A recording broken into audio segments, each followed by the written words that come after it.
Good morning, Radhe Radhe दोस्तों। स्वागत है आपका हमारे आज के ब्लॉग में। कैसे हैं आप सब? उम्मीद है अच्छे होंगे, स्वस्थ होंगे, प्रसन्न होंगे। तो चलिए शुरू करते हैं आज का ब्लॉग। और आज का ब्लॉग शुरू हो रहा है सुबह के 5:30 बजे से। तो आज है नवरात्रि का 7वां दिन, जिसे हम माँ कालरात्रि के रूप में मनाते हैं। मतलब आज के दिन माँ कालरात्रि की पूजा होती है। और माँ का यह स्वरूप बहुत ही शक्तिशाली और भय को समाप्त करने वाला होता है। तो देखिए, माँ के लिए मुझे फूल मिल गए हैं। वैसे तो माता रानी को लाल फूल प्रिय हैं, लेकिन उसमें भी खास तौर पे गुड़हल के फूल माता रानी को बहुत प्रिय हैं। तो जिस दिन ताजे गुड़हल मिल जाते हैं तो बड़ा अच्छा लगता है। और आज के दिन नीले रंग का बहुत महत्व होता है। तो इसीलिए देखिए, मैंने भी नीले रंग की साड़ी पहनी है। और माँ कालरात्रि का स्वरूप देखने में भले ही उग्र लगता है, लेकिन वो अपने भक्तों के लिए अत्यंत शुभ और कल्याणकारी होती हैं। माँ का रंग काला है और बाल खुले हुए हैं, और उनके 3 नेत्र हैं जो कि पूरे ब्रह्मांड को प्रकाशित करते हैं। और उनकी सवारी गधा है, और वे अपने भक्तों के सभी भय और नकारात्मक शक्तियों को नष्ट करती हैं।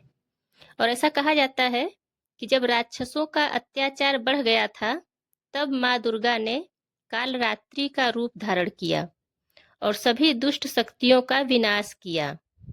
और हाँ, माँ कालरात्रि को गुड़ का भोग लगाया जाता है। तो जो लोग भी सच्चे मन से माता रानी की पूजा करते हैं, उनके जीवन की सभी बाधाएं, संकट दूर हो जाते हैं।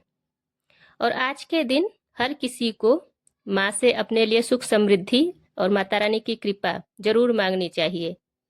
लेकिन भक्ति शब्दों से नहीं होती है, वो तो एक भावना होती है जो कि बिना बोले ही माँ तक पहुंच जाती है। और माँ तो कुछ मांगने से पहले ही सब कुछ दे देती हैं।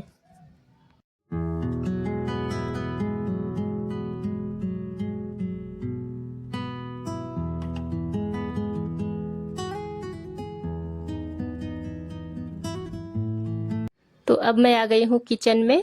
तो पूजा के बाद अब एक गृहिणी की जिम्मेदारी शुरू हो जाती है। तो सबसे पहले मैं बनाऊंगी चाय, और पहले मैं आराम से बैठकर चाय पीऊंगी। उसके बाद फिर मैं नाश्ते की तैयारी करूंगी। और यही छोटे छोटे काम हमारे जीवन को व्यस्त बना देते हैं। और सच बताऊं तो हम गृहिणियों का जीवन कुछ ऐसा ही होता है। हम बड़े काम भले ही नहीं करते, लेकिन ये छोटे छोटे काम ही हमारे पूरे दिन को व्यस्त रखते हैं। जैसे कभी चाय बनाना, कभी बच्चों का ध्यान रखना, कभी घर की साफ सफाई करना। ये सब सुनने में भले छोटा लगता है, लेकिन यही हमें व्यस्त भी रखते हैं और मजबूत भी बनाते हैं। और हमारे अलावा ये सारे काम और कोई कर भी नहीं सकता। मतलब हमारे अलावा, औरतों के अलावा, गृहिणी के अलावा और कोई भी ये सारे काम नहीं कर सकता है। और सच पूछिए तो व्यस्त रहना बहुत जरूरी होता है। और मैंने तो अपने आप को बिजी रखने के लिए ही यूट्यूब पर यह चैनल बनाया है। क्योंकि जब मैं घर के काम से फ्री हो जाती हूँ, तब मैं वीडियो बनाती हूँ, ताकि मैं अपने आप को बिजी रख सकूं। क्योंकि एक समय ऐसा भी आता है ना, कि जब हम अगर खाली बैठ जाएं तो अजीब सा लगता है। मन में बहुत सारी बातें आने लगती हैं। कभी चिंता, कभी थकान, तो कभी बिना वजह उदासी। तो इसलिए व्यस्त रहना भी एक तरह से भगवान की कृपा ही है। जब हम काम में लगे रहते हैं तो मन भी शांत रहता है और घर भी खुश रहता है। और सच कहूँ तो गृहिणी कभी भी अपने लिए नहीं जीती है। वो हर छोटी छोटी खुशी अपने परिवार में ही ढूंढ लेती है। तो अभी मैं मसाले तैयार कर रही थी, जो कि जिसे हम लोग ठंडा मसाला बोलते हैं और पंचफोरन भी बोलते हैं। तो इसे मैं डेली के सब्जियों में जरूर डालती हूँ।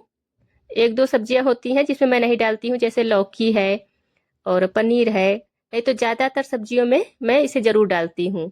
और इसमें जो भी होता है बहुत ही फायदेमंद होता है, जैसे सौंफ है, जीरा है, अजवाइन है और कलौंजी है, मेथी है।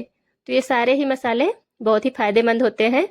क्योंकि प्रतिदिन वैसे तो इनका कोई उपयोग नहीं होता है, लेकिन अगर आधा चम्मच सब्जियों में डाल देते हैं हम, तो ये पाचन के लिए भी बहुत अच्छा होता है।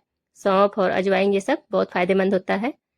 तो वो मेरा ख़त्म हो गया था, तो मैं उसको तैयार करके रख रही थी।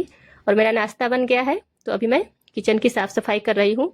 गैस वगैरह साफ़ करके, चूल्हा साफ़ करके ही मैं फिर दूध गर्म करती हूँ, क्योंकि दूध मेरे लड्डू गोपाल पीते हैं, तो इसलिए साफ़ सफाई के बाद ही मैं दूध प्रतिदिन गर्म करती हूँ।